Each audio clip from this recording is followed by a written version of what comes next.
10 লক্ষ মানুষ এক সপ্তাহে শুধু সার্চ করছে চ্যাট জিপিটিতে যে কিভাবে আত্মহত্যা করতে হবে। এরকমই ভয়ঙ্কর কথা বলছেন চ্যাট জিপিটির সিইও। কেন লক্ষ লক্ষ কোটি কোটি মানুষ নিজের জীবন শেষ করতে চাইছে? এখান থেকে বাঁচাবে কে? বাঁচাবে একমাত্র ভগবান শ্রীকৃষ্ণ, তার গীতার বাণী। কিভাবে সবকিছু বলবো, তাহলে শুনুন। বন্ধুরা, বর্তমানের এই অস্থির সময়ে মানুষের ডিপ্রেশন যেভাবে বেড়ে চলেছে, ফলে তারা সিদ্ধান্তই নিয়ে ফেলছে যে এই জীবন আর রাখবো না, আমি নিজেকে শেষ করে দেব।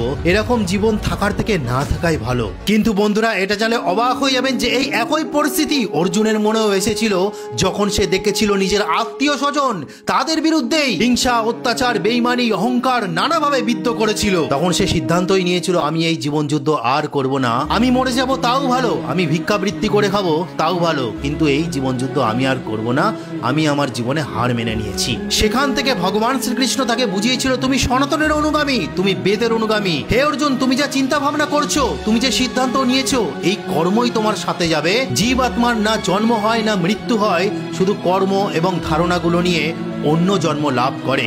অর্থাৎ আপনি যদি এই জীবনে ভেবে থাকেন যে আপনার জীবন শেষ করে দেবেন, পরবর্তী জীবনে গিয়েও আপনি একই চিন্তা ভাবনা আপনার মনের মধ্যে আসবে, একই কর্ম আপনি করবেন, ফলে এই জন্ম মৃত্যু চক্রের মধ্যে বারবার আপনি পাক খেতে থাকবেন। এইবার বলি ভগবান শ্রীকৃষ্ণের সেই শ্লোকগুলি। গীতার 2য় অধ্যায়ের 22 নম্বর শ্লোকে বলছেন, বসংসি জীর্ণানি যথা বিহায়া নবানি গৃণানি নরাপরানি তথা শরীরানি বিহায় জীর্ণান্যা সংয়াতি নবানি দেহি।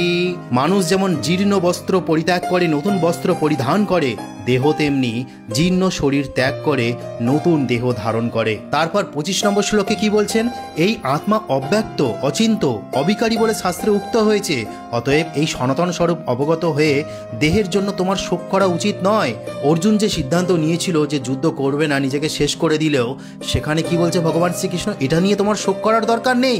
কে কি বলছে, কে কি ভাবছে, কে কি অত্যাচার তোমার উপর করছে, কে কি বেইমানি তোমার উপর করছে, সেখান থেকে নিজেকে শোক করতে বারণ করছে ভগবান শ্রীকৃষ্ণ। তাহলে কি করতে বলছে? বিভিন্ন কর্মকাণ্ডগুলো দেওয়া হয়েছে, যেমন যজ্ঞ করা, মালা জপ করা, ধ্যান করা, যোগ করা। এইগুলো করলে ওইসব চিন্তাভাবনাগুলো আসে না।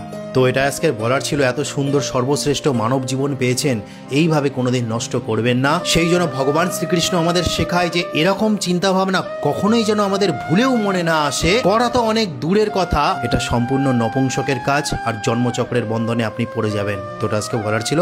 হরে কৃষ্ণ, জয় সনাতন ধর্মের জয়।